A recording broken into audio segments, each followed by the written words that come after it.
You're listening to The Positive Professional with me, Tracy Yvonne. Welcome back, and thanks for tuning into Season 2, Episode 25. Today's topic is understanding the stages of change when implementing a self-care plan. And before you implement a self-care plan into your life, you're going to want to understand the stages of change. And it's one thing to start a new habit, but it's entirely a different task to keep up with the new habit. By understanding the stages of change, you'll find it easier to stick to the self-care habits you want to implement in your routine. So let's look at what the different stages of change are. The first stage of change is known as pre-contemplation. And this is where you aren't really thinking of changing. And you may be in denial that you need to change, or you simply may not realize that it's needed. And it's common to feel like you aren't in control of your behavior and you're resigned to your current lifestyle. To progress from this stage, you'll want to assess your situation and look honestly at areas which could potentially require change. You might even feel it's useful to carry out a risk assessment of your current behaviors. If you continue, what consequences could they have?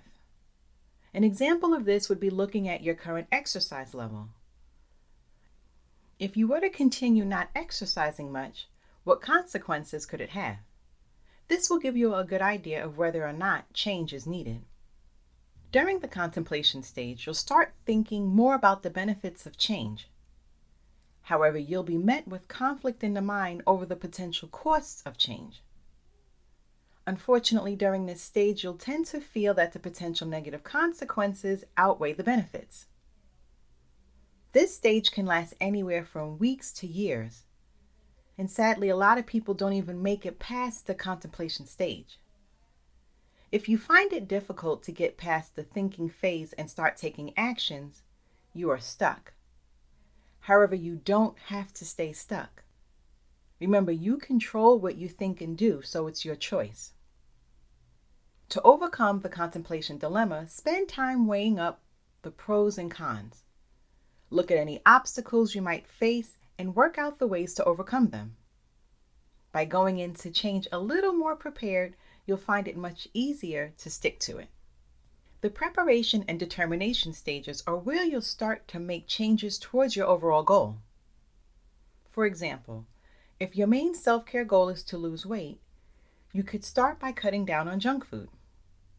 And this is an experimental stage where you start to learn which habits to adopt to reach your goals.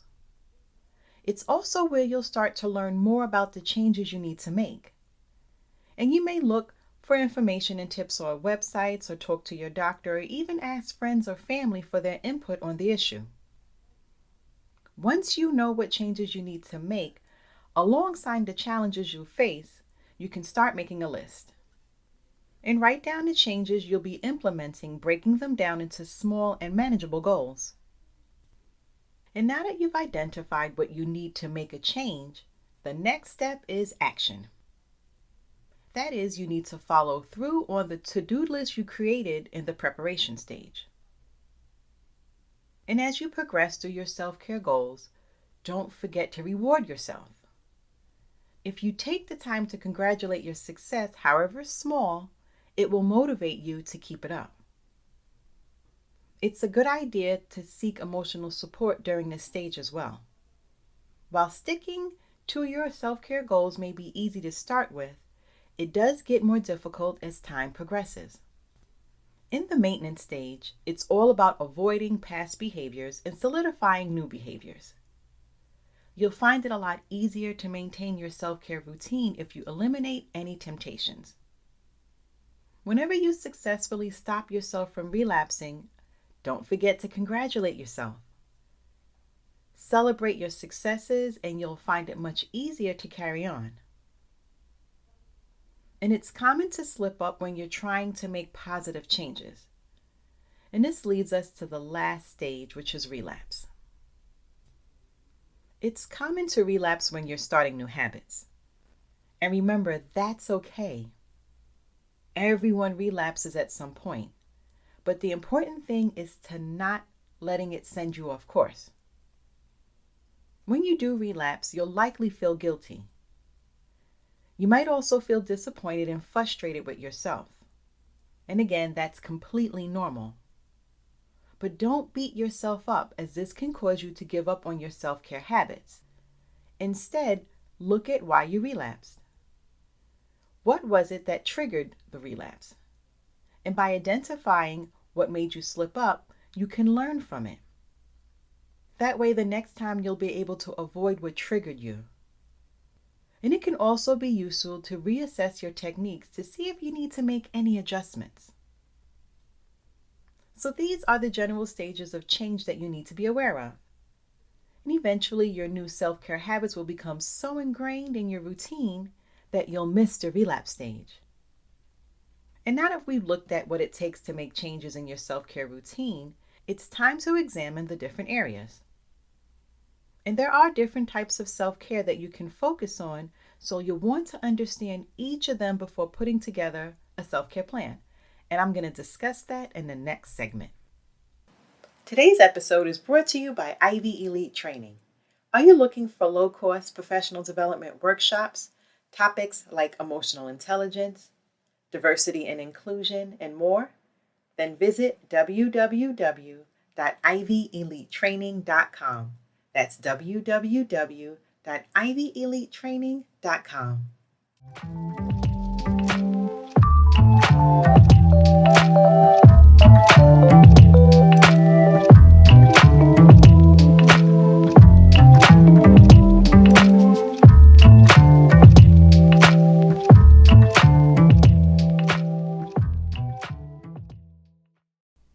Now, if you want to lead a truly happier and healthy life, it's a good idea to focus on different types of self-care that you include in your routines. So I'm going to talk about 6 areas of self-care, and the first one is emotional self-care. Emotional self-care can help you to live a happier life. One of the main challenges for a lot of people is controlling their emotions. And without being in control, you can quickly find they start to take over and affecting your relationships. The good news is it's possible to get more in tune with your emotions. And emotional self-care focuses on activities which help you to connect, reflect, and process your emotions. So here are some tips for emotional self-care. The first one is to learn to become more self-aware. By becoming aware of your emotions, you'll find it easier to control them. You can start a journal and write down the emotions you experienced throughout the day. Discuss what you felt, what time it was, and what triggered the emotion. This will also help you to identify any patterns in your emotions and triggers you should avoid. The next one, which is my favorite, is to practice mindfulness. Mindfulness is a popular form of self-care, and it helps you to focus on the present, calming the mind and body. Practicing mindfulness, it helps you to better regulate your emotions. And you'll be able to use it to control your emotions when needed. For example, if you start to feel overly anxious, you can calm the mind and body by taking deep, mindful breaths. And the next tip I'm going to share is talking to a licensed therapist. And I am going to stress the word licensed. It may be that you need to talk through any issues you're experiencing. Emotions can be powerful and difficult to control, especially if you're dealing with mental unwellness. By talking things through with a professional, they can help give you a new perspective, as well as help you to better understand and control your emotions. The next tip is listening to music. Music can have a powerful effect on our emotions. It has an instant effect, helping you to feel happier, energized, relaxed, or even could be sad depending on the type that you listen to.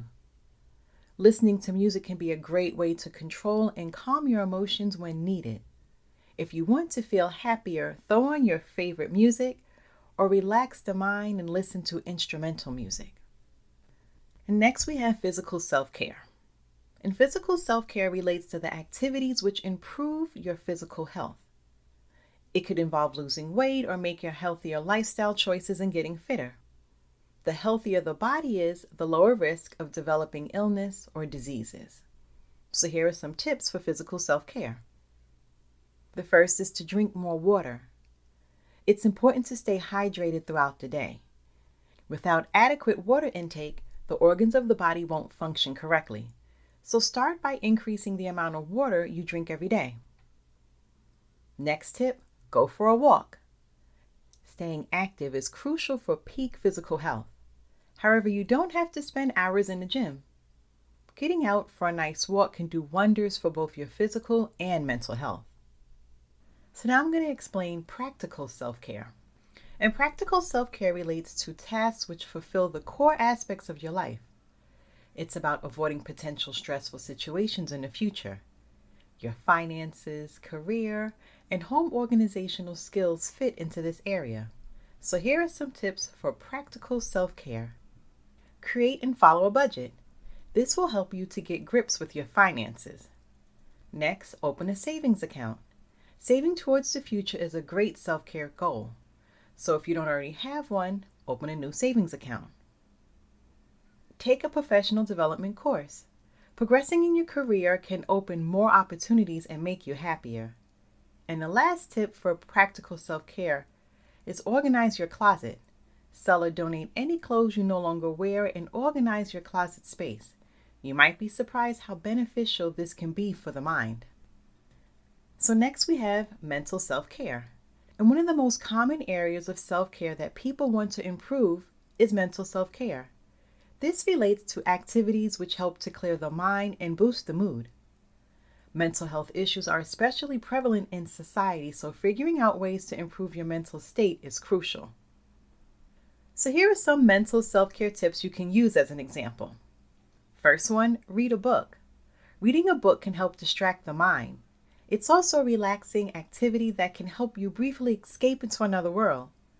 You can also read self-help books to help boost your self-care efforts. Next one is one of my favorites, and that's to take a day trip.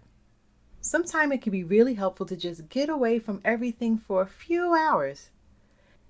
Take a day trip somewhere new and see just how much better you feel when you return home. Okay, so the next tip for mental self-care is solve puzzles, as it can really help boost mental focus. And the last tip is start a gratitude journal. And a gratitude journal is known to have wonderful effects on your mental health. It trains the brain to become more positive.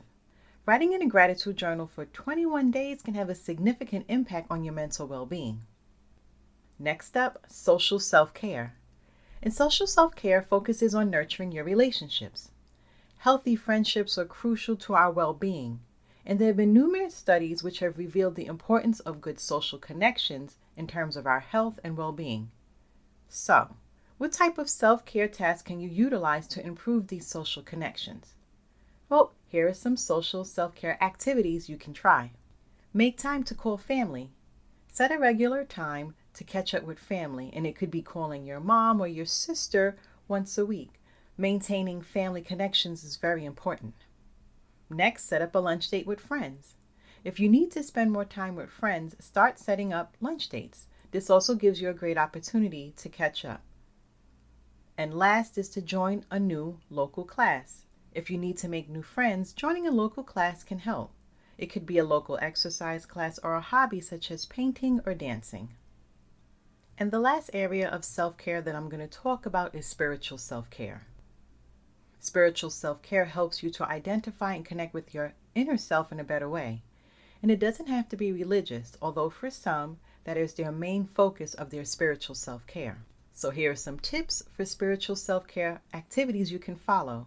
The first one is meditation. And then just taking 10 minutes out each day to meditate can help you to better connect with your inner self. The next is to attend religious services, and that can help you to feel more aligned with who you are.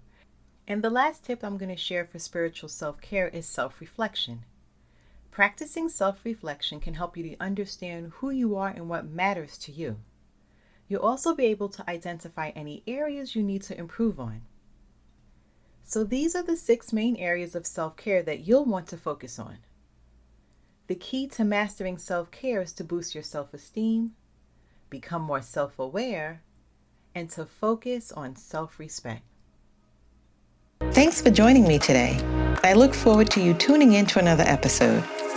Make sure that you've subscribed to this podcast and don't forget to click the like button. You can also follow me on Twitter and Instagram. Stay safe and be well.